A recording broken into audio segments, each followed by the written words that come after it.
Hey all, so welcome back to my channel. Today I'm going to show you how to make these Spinach Oat Gerson Therapy approved gluten-free tacos. I know it's a mouthful, but seriously, they're tacos. How can you go wrong with them? All right, let's get started. Okay, before we get to cooking, let's just take a look-see and see everything I've laid out in my workstation. Everything you see here is pretty much what's going to make up tonight's dinner. I'll start prepping dinner a little early tonight because we are cooking everything from scratch. We do need that extra buffer built in. Okay, to get these spinach tortillas started, we're going to rinse and cook about 2 cups of raw spinach. On the Gerson Therapy, anytime we do have spinach, it does need to be cooked. So if you are not following the strict protocol, you could go ahead and put in a cup of raw spinach into your mixer, but this is a Gerson recipe, so we're going to cook that spinach. Shouldn't take too long, maybe about 5 minutes to wilt that guy down. Now you do want to make sure you drain the spinach well, so it's just going to cook in its own little juices there. While the spinach is cooking, let's work on the rest of our ingredients. We're going to add in 1 cup of organic rolled oats, or quick oats, either of those will work for you. And then we're also going to put in 2 tablespoons of tapioca flour, of course organic. Tapioca flour I found is probably one of the better egg substitutes. You're going to get that nice chewy consistency that you would get with anything that you do add eggs in. Next, we're going to add 3 tablespoons of organic non-fat yogurt. Originally, I was thinking I would put in more, maybe the European-style yogurt, but unfortunately, I didn't have any of that in the refrigerator, so we're going with Greek yogurt. Because I did do Greek yogurt, I found I needed to add a little bit more water towards the end. Okay, so then to add that salty taste or acidity taste, we're going to put 2 teaspoons of apple cider vinegar. I guess you could really use any type of vinegar, your preference, or some lemon juice. All right, I think by the time we've gotten everything mixed here, put away, I think our spinach is now ready. So let's go ahead and scoop that out. Now you do want to discharge any of the liquid that's left in your cooking pot. Do not add that to your mix. And you'll see here that 2 cups of spinach has now cooked down to about 1 cup. Now we're going to want to add a few more things to make that flavor in those tortillas pop. We're going to put in about 2 cloves of garlic, more or less if you want it more garlicky. I'm going to also put in some scallions, some cilantro, and some chives. Now you can add more, you can add less, you don't need to add it at all, but I do like the flavor profile all these do add. One last thing, we're going to want to add in some distilled water. Now I went with half a cup. I did say I needed to add a little extra water in towards the end since I used Greek yogurt. But it's always easier to add more versus taking it away. So now we're going to pop all that onto the blender and blend it until everything is nicely mixed. All right, let's take a look at that batter. Look at that gorgeous greenness. Okay, so like I said, when I looked at it, I did notice it was a little bit thicker, so I'm going to add some water. That's also due to the tapioca. Tapioca, when it comes in contact with warm water, you're going to get that gooey consistency. But it's going to be perfect once we start making these tortillas. Let's take a few seconds here and talk about an essential kitchen gadget you're going to need, especially on the Gerson Therapy, and it is this heat diffuser. Without this heat diffuser, it is really hard to cook on stainless steel, especially with no oil. Okay, another trick is we're going to want to warm that pan up before we start cooking. Test is drop some water on there and things will start dancing around. Now your pan is ready. Now that our pan is ready, let's pour in our tortilla batter. Try to get the best circle you can, but we're not looking for perfection here. We're just looking for tasty eats.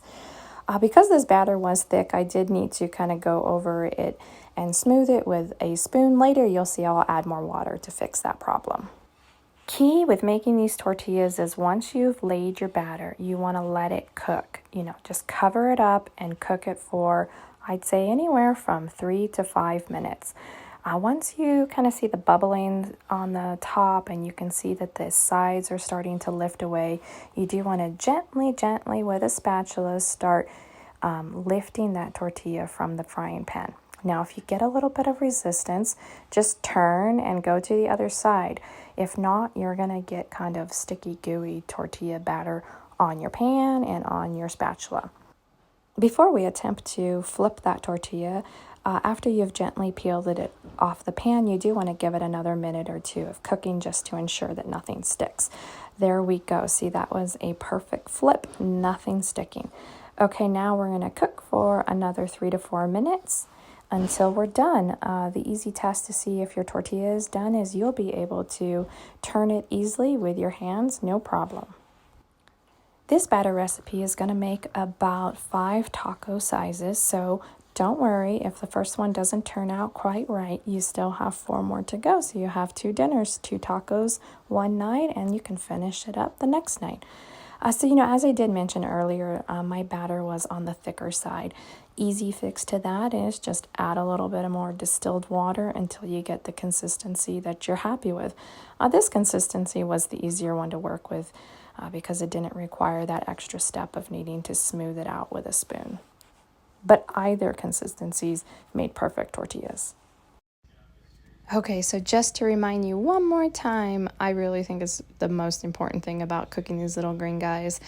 Once you pour that batter down, just let them cook for 3 to 5 minutes. Just set a timer, walk away, and then come and see if you can lift them up. As you're peeling them off the pan, if you get any little batter on your spatula, just go ahead and give that guy a wash because once you have some batter there, it kind of just gets a little bit more stickier and it makes it more challenging to turn. So I found on average each tortilla is going to take about 8 to 10 minutes to cook, which is perfect because in between cooking our tortillas, we'll have enough time to get that taco filling prepped, our pico de gallo, and a crunchy slaw for the top of those tacos. In between making the tortilla batches, go ahead and get to chopping on your pico de gallo salsa. You see here I have all your typical pico ingredients, with the exception of a few extra items. In the Gerson Therapy, jalapenos and hot peppers in general just are not an approved item while on the therapy. So to substitute that, I'm going to use this green bell pepper. That's going to add that nice peppery taste to the salsa. I also like to add in some red or some orange pepper just to bring out a little bit of sweetness. And then the secret ingredient of this salsa is going to be that horseradish root you see over there by the lime. It's going to add that peppery, spicy taste that you're going to miss without the jalapeno. You won't even know it's not there. I like to make a good amount of this pico salsa because I will enjoy it throughout the week with some of my other meals. That's the best thing is some of these items you have can be utilized for other dishes or add it to your salad, add it to your other veggies you're cooking, or you can even just top it on top of your baked potato. So, I know everything takes a while to chop here, but it's well worth it, and you'll have a couple little extra items throughout the week.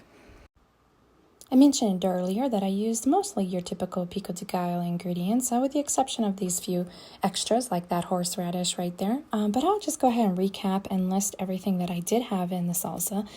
I used red onions, bell pepper, green and orange, green onions or a scallion, some cilantro, cherry tomatoes. Honestly, you can use any type of tomato, just pick your favorite.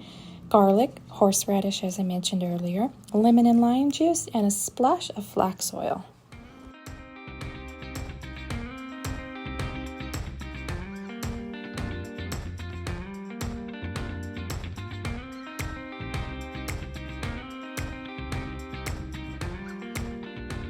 All right, let's set that pico salsa aside in the refrigerator to marinate in all of its juices and get to chopping on that crunchy slaw for the tacos.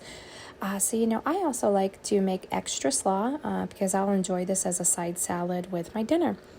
Okay, this recipe is pretty simple, easy peasy. It's just half a head of cabbage. I went with green cabbage, but you can use the Napa, you can use red. Really, pick your favorite kind of cabbage. I'm also going to add in 1 green onion and some cilantro. For a dressing, again, that's easy peasy. It's just a little squirt of flax oil, lemon and lime juice, and to add in a little bit of creaminess, I'm going to put in some nonfat yogurt.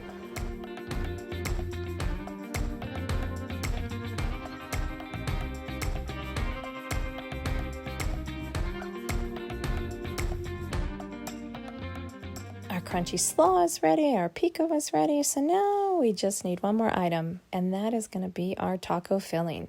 Today, that's going to be a zucchini pepper filling. We're going to use the rest of that onion we had left over from the pico, some of the green and orange bell pepper, and then, of course, we'll throw in some garlic because literally you need garlic with everything. So just a quick chop on all of these veggies, and then we're going to move everything on over to the skillet. I do like to give my onions a quick little saute before I add in the rest of the veggies. It just kind of adds a little bit of caramelization to them. Of course, on our Gerson cooking, we're going to do this all with low heat, using that heat diffuser, and absolutely no oil during that cooking process. As I was adding in the rest of my veggies to the skillet, I was thinking, you know what? This is missing just one thing. What is it? It was ground coriander. I decided to pull it off the spice rack and sprinkle a little bit on the veggies. I would love so much to put ground cumin in my taco mix, but unfortunately that is not a Gerson Therapy approved spice, so I settled for ground coriander, and it did the job I was looking for. The nice thing about zucchini is it is a pretty fast cooking veggie, and if it's a little crunchy, it still works out perfect. So this dish only took about 10 minutes to cook. All right, so I was looking at my slaw and I was thinking, it just looks like it's missing something. So these bright red radishes were staring at me in the refrigerator.